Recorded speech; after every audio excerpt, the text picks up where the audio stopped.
All right, let's jump right into this explainer. Today, we're exploring a place that's honestly as breathtaking as it is complex. We're heading to Tawang, way up in the high mountains of Arunachal Pradesh. We're going to uncover a region where this absolutely stunning mountain beauty actually hides some profoundly contrasting human experiences.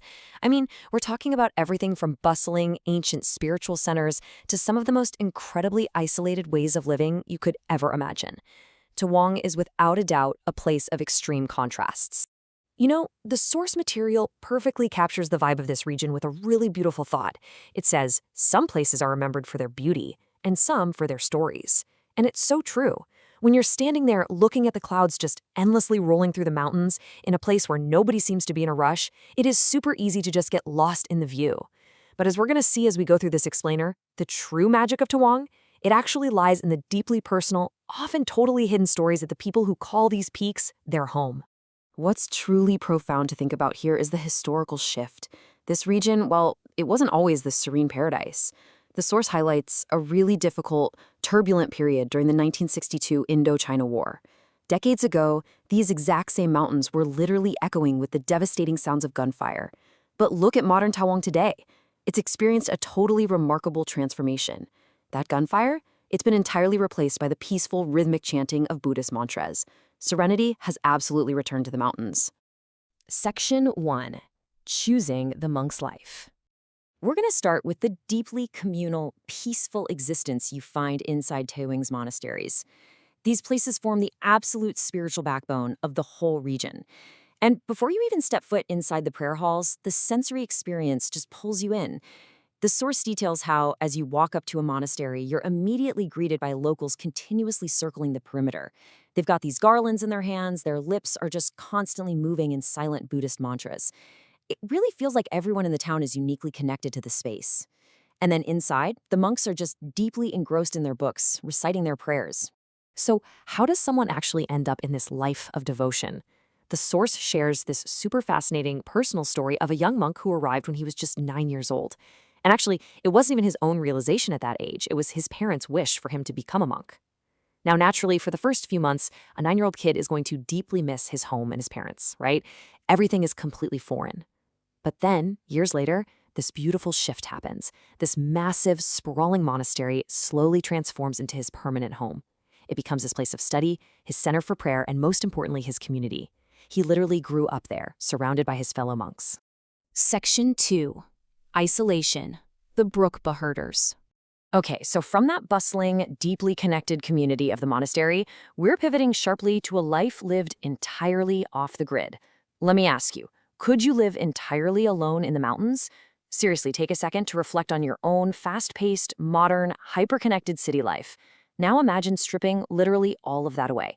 We're introduced to the Brukba community here, specifically a man named Neki Bahia. He has chosen a life of profound solitude that has barely changed at all with the passing of time. And to really get a sense of this, you have to understand just how extreme this isolation actually is. Just to reach Neki Bahia, you've got to drive 15 to 20 kilometers down from Tawang, then trek for 20 minutes on foot, and then literally cross a river just to get to the top of his mountain.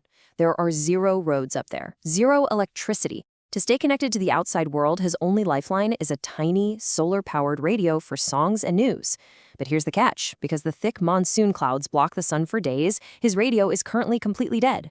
He lives in this small house made of bamboo and tin. Get this, he built it with his own 2 hands in just 3 days, and it stood strong for 20 years. His days, they're spent tending to a herd of 10 cows and yaks and gathering wood just to survive the freezing mountain breeze. As for his family, they live all the way down in the village, and he only goes down to visit them once every 5 or 6 months. Now, looking at this from the outside, you might assume a life like this brings some sort of enlightened, zen-like joy.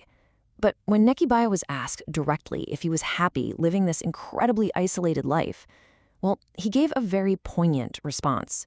He smiled for a moment and then just slowly shook his head with a quiet nod. No. It's a stark, powerful reminder of the intense, enduring sacrifice that this way of life actually demands. Section 3. The Ancient Iron Bridge. Let's shift gears from these fleeting, individual human lives to the enduring history that connects them all. Down at the river crossing below the mountains, there's the Chaksam Bridge over the Tawang River.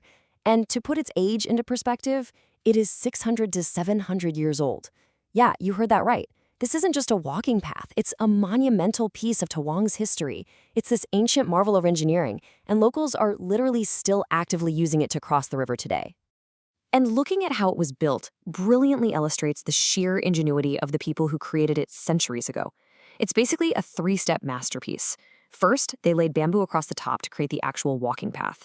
Next, they installed an iron mesh backing right behind the bamboo for this really robust structural support. And finally, they used this highly advanced interlocking ancient iron ore system to completely secure the sides. It's wild to think about, but many of these antique iron parts have miraculously survived the severe, brutal weathering of the mountains for centuries. However, as incredible as the bridge is, this ancient structure is unfortunately facing some very modern threats. The source notes that recently, 25 of these ancient iron pieces were actually stolen right off the bridge. To protect it, they installed shutters, but thieves even tried breaking through those. So now, a new government scheme is stepping in. The plan is to make the bridge transparent while fully securing it, basically adding a protective see-through layer so this incredible piece of 700-year-old history isn't just lost to modern theft. But even with these modern challenges, the bridge remains a deeply, deeply spiritual site for the locals. While visiting, the source observed locals covering the entire length of the bridge in these vibrant Buddhist prayer flags. And the reason why is super interesting. It's because of the beliefs of Sagadawa. This is a profoundly holy month for Buddhists. During this time, they believe that any good deed or merit you earn is literally multiplied by 2. But on the flip side, any sin or bad deed is also doubled. So to honor this, strict vegetarianism is observed for the entire month. And they tie these flags to the bridge not just for their own sake, but as a genuine prayer for world peace and for all living beings on Earth. It is such a beautiful, selfless tradition. Section 4. Inside India's largest monastery. For the grand climax of our explainer, we are heading back up the mountain, because what makes Tawang so surprising is the immense diversity within its spiritual life. On one side, we have the Ani Gompa. Ani translates to nuns, and this monastery is run entirely by female monks. It's this incredible place of quiet empowerment where women come from far and wide. Some are praying to have children, while others are just drawn there by pure, heartfelt devotion. It becomes their home and their sanctuary. Then, by contrast, you have the main Tawang Monastery. And this place, it is absolutely staggering. It operates on this massive city-like scale and literally serves as the cultural identity of Arunachal Pradesh. We're talking about a facility that houses roughly 400 to 500 monks and students.